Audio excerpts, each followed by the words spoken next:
Estuary 2 in St. James is a place where the river meets the sea. Living here comes with risks, such as flooding, storms, and the constant push and pull of nature. Fortunately, these residents survived the clutches of Hurricane Melissa and describe what they went through. Mrs. Dunkley, Kamara Dunkley. Your family, a family of how many? 5. That's 3 kids and... My husband and myself. Well, we saw, when I looked to the front, we saw the water there coming up.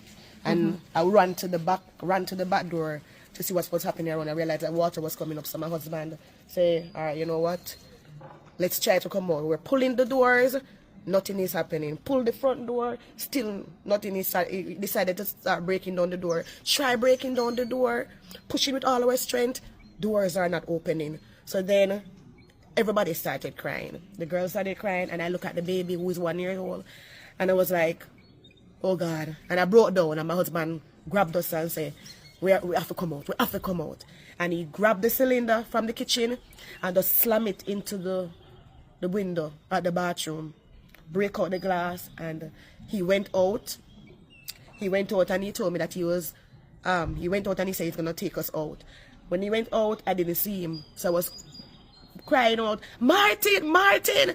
Still not getting any response. I was wondering if he drowned out there. But then I saw him coming around, and then I got the girls out. They went up on the hill. I sent out the baby so that they can hold the baby. And then I tried coming out myself. Every attempt I made to come out, I couldn't come out. I stand on the cylinder. Everything was just floating in the bathroom at that time. I put my foot on the shower head there so to come out. I fell down in the bath. I get up back again. Try holding on to the shower head. Until eventually I put out one foot, then this foot now, I had muscle contraction, couldn't move.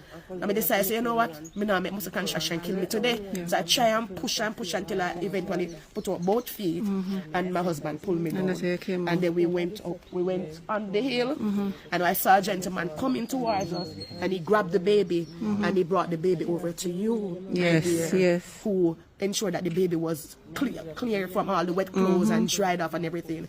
When I got over and I saw, and I looked back and I saw that we almost died in the house, or we could have been dead. But thanks be to God, we are survivors.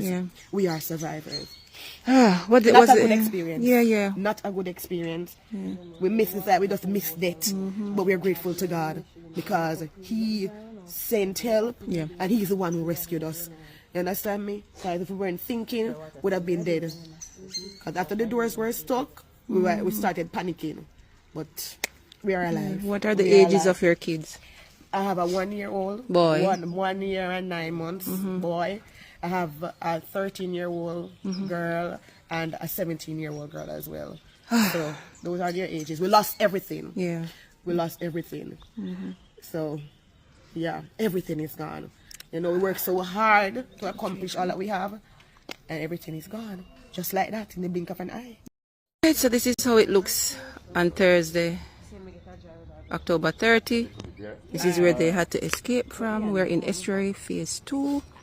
And I have some of my neighbors here with me who had to escape at my back fence, and about 17 of them stayed with us on that night. This is Samantha, her daughter. She and her daughter somehow found a way to get out. We got through the window. We had to break the glass out and came out through the window. The water. It was a very horrible situation. I'm just giving thanks that we're alive, and thanks to my neighbors who assisted us. And pretty much the things that you would need help with, everything. Everything is gone. Everything is gone in the house. So we didn't get to move with anything. The water was coming in so fast, just had to think about saving our lives. So that's Samantha and your daughter. Right. What's her name? Ariana. Ariana and Samantha. We also have the Johns here. Mr. Johns. Well, I was inside and I realized the water started gushing, and my wife here, I had to tell her that we had to come out the house. So we just grabbed the 7-year-old and we came out through the window. We didn't save nothing. We didn't get the chance to save anything. As you can see, this bag is some clothes I got from one of our neighbors who's currently facilitating us, and got some hot beverages this morning. It was a horrible experience. The doors wouldn't pull, water coming, the sewage coming up from the bowl, the sink, the tubs, anywhere in the house that water would go through, it comes up back. in the houses now are blocked. Everything has been lost, vehicles, everything. We're so grateful for life, but it has been almost 48 hours. We haven't received any response from anybody. The road has been cleared since yesterday. No authorities, no fire truck, no police, no one has came to see if anyone is even still in the houses. And that's you, your husband, and your daughter. Yes. So that's 3 of them. How did you get out? Did you break the window, or you were able to open no, it? we didn't have to break our windows, but we came through the windows. The door wouldn't pull. We had to come through the windows. Yeah. It's far beyond emotional. We're glad that neighbors were here who would come down and realize that their neighbors weren't out. And so they asked us to just open this gate, and they rushed down.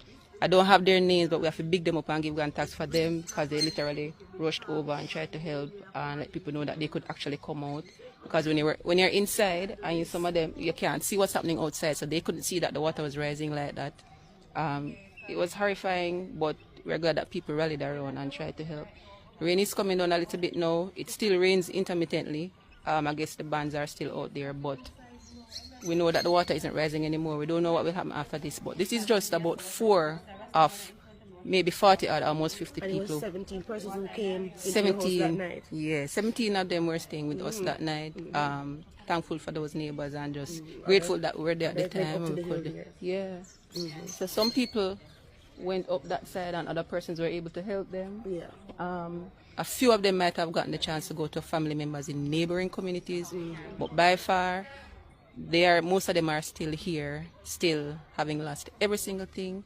I know there are probably other people in Jamaica who are going through stuff too, but if you're close to Estuary, yeah, and if you know me and you're able to help, just connect. And yes, we'll try to get this to all the relevant authorities, because it is dire, it is horrifying, and we just give God thanks for life, and we continue to pray and see how we can help, literally and tangibly, with this situation. Yeah, see the vehicles, everything, they have lost simply everything. These are people who would have prepared for the hurricane, but never knew that it would have been to this extent. Yeah, so this is Estuary Phase 2, Friendship, St. James. Yeah.